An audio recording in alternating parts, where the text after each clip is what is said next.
కోయిట్లో చేపలు తినాలంటే ఇందులో కొంచెం బెటర్. ఇది కూత్మాల్ ఫాహిల్లో ఉంది. ఇది లోపల ఫిష్ మార్కెట్ ఉందన్నమాట. ఈ రోజు ఎండ అయితే చాలా గట్టిగా ఉంది. చెట్టు చూడండి గాలికి ఎలా ఊగిపోతుందో. గాలి కూడా చాలా వేడిగా ఉంది. ఇంకా నా కార్ అయితే ఇక్కడే దగ్గరలోనే పార్క్ చేశాను. లోపలికైతే వెళ్ళిపోదాం.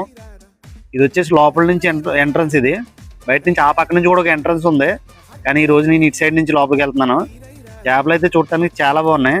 ఫ్రెష్ నిల్వ నాకు తెలియదు, కానీ చేపలన్నీ కూడా పెద్ద సైజు ఉన్నాయి ఈ రోజు. అంటే మార్నింగ్ టైంలో వస్తే అప్పుడే బోట్లు వస్తాయి కాబట్టి చిన్న సైజు కూడా దొరుకుతాయి. మనం వచ్చిన టైం మధ్యాహ్నం వచ్చాం కాబట్టి చాలా మంది తీసుకెళ్ళిపోతారు. పెద్దవి ఎక్కువ ఉండిపోతాయి. ఈ పెద్దవన్నీ కూడా కోయిటోళ్ళు ఎక్కువగా తీసుకుని వెళ్తుంటారు. వాళ్ళు చేపలంగా కాల్చి తినడం ఇలా చేస్తారు కాబట్టి వాళ్ళకి ఎక్కువగా లైక్ చేస్తారు. చిన్న అంటే మనం కర్రీ వండుకుంటాం కాబట్టి మనకి చిన్న చేపలు ఉండాలి. సందువాలు, సాల్మన్ ఫిష్ చాలా రకాలు ఉన్నాయి.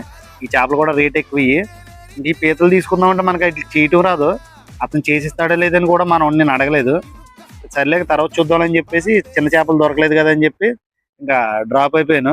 తర్వాత దీని పక్కనే ఉంది స్క్విడ్ అని. స్క్విడ్ మీరు ఎప్పుడు తిన్నారో లేదు నాకు తెలియదు. నేను 2-3 సార్లు తిన్నాను. స్క్విడ్ అయితే చాలా బాగుంటది. ఒంటికి కూడా చాలా మంచిదన్న చెప్పారని చెప్పి 2-3 సార్లు అయితే ట్రై చేశాను నేను.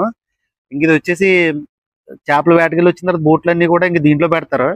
చుట్టూ ఒక రాళ్ళతో గట్టి కింద అయితే కట్టేశారనమాట. అంటే ఇది సేఫ్టీ కోసం అనుకుంటా. ఒకవేళ బయటికి వెళ్ళాలనుకుంటే ఒక పక్క నుంచి దారి అయితే ఉంది. అక్కడ నుంచి బయటకి అయితే వెళ్ళొచ్చు. మిగతాదంతా కూడా బోట్లు మొత్తం చుట్టూ. ఇంకా ఇక్కడ నుంచి అయితే చూసారా, ఈ పక్క నుంచి అయితే దారి ఉంది బయటికి వెళ్ళాలన్నా లోపలికి రావాలన్నా. ఇంకా ఇటు నుంచి కూడా దారి లేదు. అన్ని కూడా చెక్క బోట్లే. చాలా నీట్ గా చూసుకుంటున్నారు బోట్లు కూడా. చూడటానికి పాతలాగా ఉన్నా చాలా బాగున్నాయి అనమాట. ఇది వచ్చేసి వెనకాల ఎంట్రన్స్. లారీలు, ఆఫ్ లారీలు కానీ, వ్యాన్లు కానీ, హోటల్స్ కానీ ఎక్కడికైనా చేపలు తీసుకెళ్ళాలంటే ఇక్కడి నుంచే తీసుకెళ్తారు. అవటానికి ఫిష్ మార్కెట్ అయినా కూడా చూసారా ఎంత నీట్ గా ఉందో. ఎక్కడ కూడా చిరాగ్గా కానీ, ఒక ఏగ కానీ, స్మెల్ కానీ ఏమీ లేదనమాట. అంత నీట్ గా ఉంది. బయట నుంచి చూస్తే ఫిష్ మార్కెట్ అని ఎవరు అనుకోరు. నాకైతే చెక్కలతో కట్టిన వంతెన అయితే చాలా బాగా నచ్చింది. సర్లే, మనకు కావాల్సిన చేపలు మళ్ళీ ఇంకోసారి వచ్చి ట్రై చేద్దాం. అప్పటిదాకా ఉంటా. Tata, bye bye.